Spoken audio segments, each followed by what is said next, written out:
여러분, 중국의 성장률 전망치 세계 경제 연구기관 내지는 투자은행들이 앞다퉈서 올리고 있습니다. 앞다퉈서. 그중에 말입니다. 골드만삭스는 6.5%까지 올렸습니다. 올해 중국의 경제 성장률 전망치를. 어마어마하죠. 예, 6.5% 성장이라는 것은요, 중국 경제가 건실하게 돌아갈 수 있다는 뜻이에요. 일반적으로 중국 경제는 거대하잖아요. 5.5% 정도만 성장하면 실업률을 최소화하면서 중국 경제가 쉽게 말하면 자연스럽게 성장한다는 뜻이 됩니다. 그런데 6.5%라고 이야기하니까 중국 경제가 또 호황을 누리겠다, 이런 수치까지 지금 나오고 있는 겁니다. 그런데 골드만삭스만 이렇게 발표하는 게 아니에요. 모건 스탠리도 5.7%까지 이야기하고 있고요. 그 비관적인 노무라조차도 5.3%입니다. IMF는 5.2%고요. 피치도 5.0%입니다. 예, 대부분이 5%를 넘는 수치를 지금 발표를 하고 있는 겁니다. 자, 이러면 여러분, 대한민국에게는 어떻게 될까요? 중국의 성장률이 좋아진다는 이야기니까. 사실 대한민국은 지금 수출이 엉망이거든요. 지금 작년 10월부터 마이너스 5.8%, 11월에 마이너스 14.1%, 올 1월에는 무려 말입니다. 16.6%예요. 2월은 11.9%가 성장을 했지만 조업일수가 늘어나서 그렇거든요. 이틀이. 조업일수를 감안을 하면 14.5% 마이너스입니다. 이런 상태에서 중국이 지금 경제가 좋아진다, 리오프닝을 하기 때문에 중국의 경제가 급상승할 거다, V자 반등을 할 거다, 이런 전망이 나오니까 우리에게는요, 어쩌면 호재예요. 기업들 입장에서는 기대 만발입니다.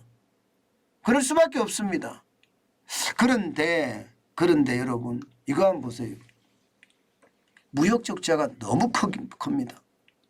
1월에 무역 적자가 126억 8,900만 달러입니다. 작년 내내 적자를 기록을 했는데 사실은 올해 1월이 최악이었습니다. 게다가 2월도 지금 만만치 않아요. 49억 7,100만 달러. 뭔가 줄어들 기미가 안 보입니다. 줄어들 기미가. 문제는 중국에 대한 수출인데, 중국 수출을 보면 작년에 대중 무역 수지는 12억 5천만 달러의 흑자 내는데 그쳤거든요. 대부분 말입니다.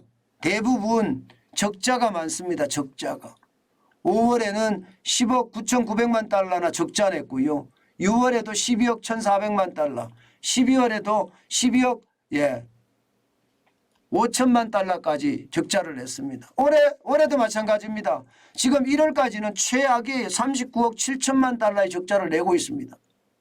2월에도 1억 5,600만 달러의 적자를 내고 있고요. 이것은 무엇을 의미하느냐? 중국이 리오프닝이 된다고 하는데 우리가 얼마나 우리 경제에 기여가 될까, 이것도 진짜 고민을 많이 해봐야 되는 대목이라는 뜻입니다. 물론 리오프닝을 하면 좋아질 거예요. 시간을 두고 가면 좋아질 겁니다. 우리 수출도 좋아지고 또 우리 경제도 나름 조금의 탄력은 받을 겁니다. 저는 그거는 당연한 거라고 생각을 해요. 왜? 중국에 대한 수출 비중이 우리는 많기 때문에. 전체 수출에서 말입니다. 홍콩을 우회한 수출까지 감안을 하면 30% 정도 되거든요. 30%가량 됩니다. 물론 30%보다 미칩니다. 중국의 직접 수출이 지금 23% 정도 비중이 되는 거고, 뭐 많이 갈 때 25% 가니까요. 홍콩에 대한 우회 수출은 5% 정도 되거든요. 그렇게 따지면 30% 비중이니까 중국이 리오프닝을 해서 성장률을 쭉쭉 당겨주면 우리 경제 그만큼 따라갈 수 있다는 이야기가 되는 거예요. 그건 당연하다고 저는 생각을 합니다. 그렇지만이 굉장히 중요하죠. 그렇지만 말입니다. 이게 괜찮을까 하는 생각을 할 수밖에 없습니다. 왜냐하면 상하이 컨테이너 운임 지수를 보면 2월 10일 현재 995.16까지 떨어졌거든요. 국제 물동량이 굉장히 낮아졌다는 거예요. 쉽게 말하면 수출을 많이 해야 되잖아요. 수입도 많이 해야 되고. 그래서 배들이 바다에 엄청 돌아다닐 거 아니에요. 예, 배들이 많이 돌아다닐수록 수출 기업들이 배를 구하지 못하면 못할수록 상하이 컨테이너 운임지수는 올라가거든요. 2022년 1월 7일에는 5109.60까지 올라갔습니다. 이것이 995.16까지 떨어졌거든요. 그러면 중국 경제가 예상보다가 빠르게 회복한다. 여기에는 아직까지는 물음표가 찍힙니다. 아직까지는. 물론 좋아지겠죠. 저는 좋아질 거라고 생각을 해요. 그런데 생각보다 늦어진다. 이 말씀을 드리고 싶은 겁니다.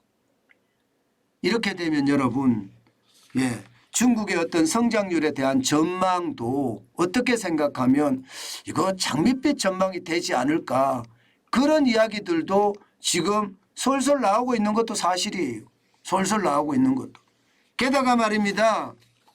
중국이 성장률을 많이 끌어올려 가면서 결국은 떠났던 외국인들을 불러 모으겠다. 이런 생각이 강하게 여기엔 지배하고 있다. 이렇게 이야기합니다. 사실 중국 부채 비율이 많아서 돈 풀기가 쉽지 않습니다. 외자가 안 들어오면 중국 경제는 굉장히 어려울 수밖에 없거든요. 그래서 중국에서도 결국 말입니다. 해외 기관들이 중국 경제가 좋아진다는 것을 자꾸 띄우고 있어요. 그래서 도망갔던 외자들을 불러 들이는 그런 역할을 지금 많이 하거든요.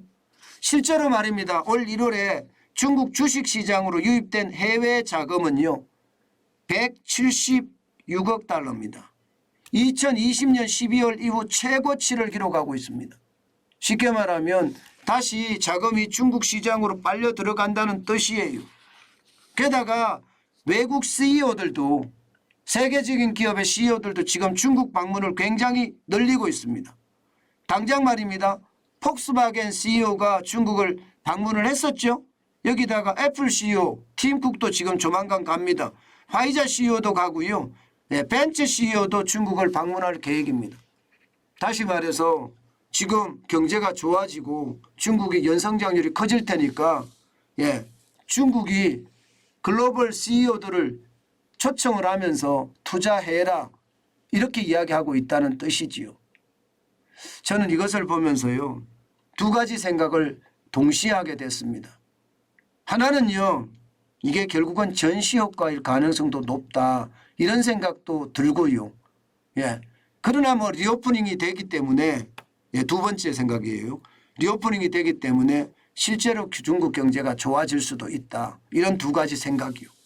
전시효과와 리오프닝 이 두 가지가 동시에 지금 된 것은 아닌가 이렇게 생각은 합니다.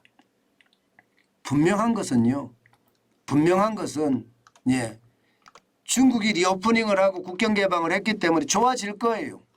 이게 이제 컨테이너 상하이 컨테이너 운임 지수가 995.16까지 떨어졌지만 이게 결국은 또다시 올라가지 않겠느냐 하는 게 시장 전체의 전망입니다. 그렇지만 여러분 우리 아주 강력하게 강하게 시장을 보면서 대응하는 게 필요하다. 그나마 긍정적인 요소가 하나 생겼다. 뭐 이 정도로 이해하고 넘어가면 어떨까 싶습니다. 그만큼 말입니다. 시장의 불안감은 아직도 큽니다. 그러나 아주 가느다라지만 신락 같은 희망이 생겼다. 뭐 이 정도 생각하는 게 좋다. 저는 그렇게 생각합니다. 제가 너무 보수적이다 이렇게 이야기하시는 분들도 있습니다. 당연히 저는 조금 보수적이에요. 왜냐하면 단서를 가지고 전체를 분석하기에는 굉장히 위험이 많거든요. 그런 차원에서 보면 아직까지 지표로 저는 항상 여러분들에게 설명을 드리기 때문에 지표가 쉽게 말하면 성하지 못해요. 쭉 올라간다는 그런 느낌이 아직 없어요. 그렇기 때문에 보수적으로 본다는 점 어느 정도 이해해 주셨으면 좋겠습니다.